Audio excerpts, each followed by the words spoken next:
A gente, claro, está acompanhando essa história do menino Ian Henrique, né? Os pais dele tinham guarda compartilhada.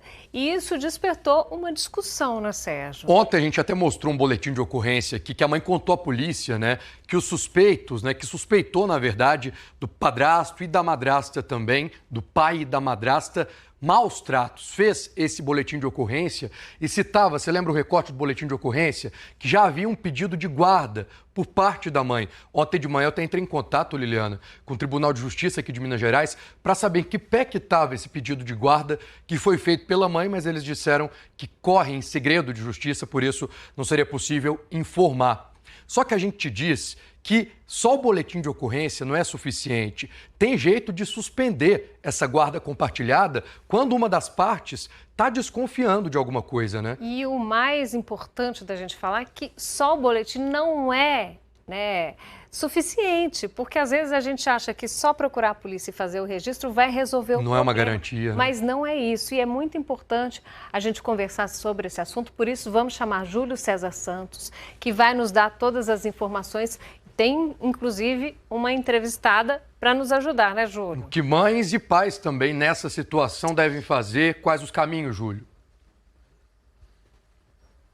Pois é, pessoal, a gente veio atrás de respostas para tentar entender essas pessoas, pais ou mães, aí que estão suspeitando de maus tratos, o que devem fazer, a quem recorrer. Por isso a gente vai conversar agora com a Flávia Marcelli, que é defensora pública, que vai explicar melhor isso para a gente. Flávia, bom dia, bem-vinda ao Bom Dia Minas. Explica para a gente, só um boletim de ocorrência resolve ali para impedir essa convivência? Olha, bom dia a todos e todas. O boletim de ocorrência ele é um relato de uma pessoa, né, perante a autoridade policial. Então, apenas o boletim de ocorrência ele não é uma prova tão contundente assim para a gente tentar uma suspensão ou uma visita monitorada. É importante essa pessoa procurar a Defensoria Pública ou um advogado particular, no caso ela ter condição financeira para isso, para que ela ser orientada, no caso concreto, quais seriam as provas importantes dela poder apresentar perante a Justiça para poder pedir essa suspensão da visita. Então pode ser, o boletim é uma das provas, né? Mas pode ser uma testemunha que viu alguma situação com a criança. É importante também procurar um posto de saúde ou um médico da confiança para poder fazer um laudo, né, para poder falar qual tipo de escoriação ou uma psicóloga para falar, no caso, por exemplo, de violência psicológica, algum outro tipo de violência, né?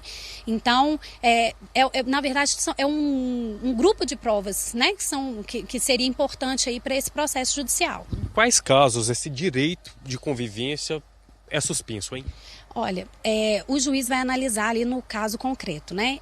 É importante, quando há uma suspeita, entrar com todas essas provas, pedir uma tutela de urgência, e aí o juiz vai analisar isso com uma urgência, vai ouvir o Ministério Público e vai analisar essas provas que foram apresentadas com urgência. E o que o juiz pode fazer? Ele pode suspender esse direito de convivência do pai ou da mãe com a criança. Ele pode falar, nesse caso aqui, vamos aguardar a investigação, que essas visitas, né, a gente fala visita, mas é o direito de convivência, ele vai ser monitorado durante o processo até que se resolva e, por fim, pode até acontecer a extinção do poder familiar num caso grave como esse que aconteceu. Para a gente especificar melhor essas provas, o que seria? Um vídeo serve? Ou, como você disse ali, um laudo médico, a criança chegou machucada, vai até o posto de saúde. Especifica para a gente melhor quais seriam essas provas, o que para a justiça é entendido como prova em caso de maus tratos, hein?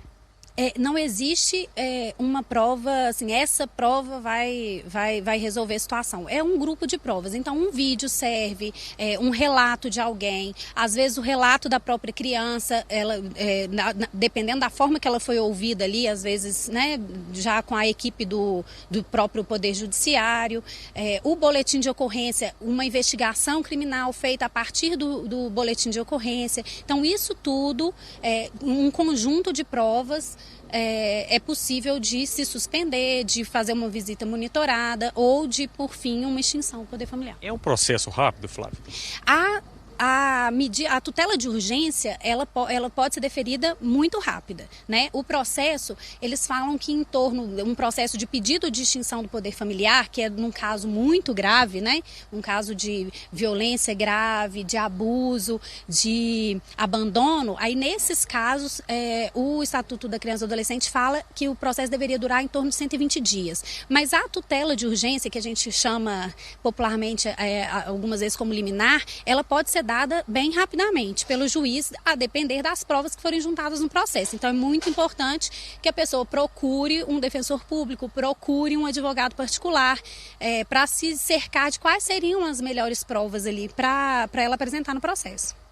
Tá certo, obrigado pela sua participação aqui no Bom Dia Minas. Então é isso, pessoal, a qualquer indício ali, tá percebendo que a criança está sofrendo maus tratos, então faça o boletim de ocorrência, reúna essas provas que a Flávia disse e procure a Defensoria Pública para esclarecer esse fato, para ter esse acompanhamento, até mesmo a guarda assistida, alguém da família aí acompanhando essas visitas, a convivência da criança com o pai ou com a mãe. Olha só, segundo a Secretaria de Justiça e Segurança Pública, no ano passado foram registrados 942 casos de maus tratos aqui em Minas Gerais. Então é preciso ficar atento, acompanhar aí esse processo, o convívio do pai e da mãe também com a criança, e a qualquer sinal de maus tratos procurar a Defensoria Pública. Eu volto com vocês aí.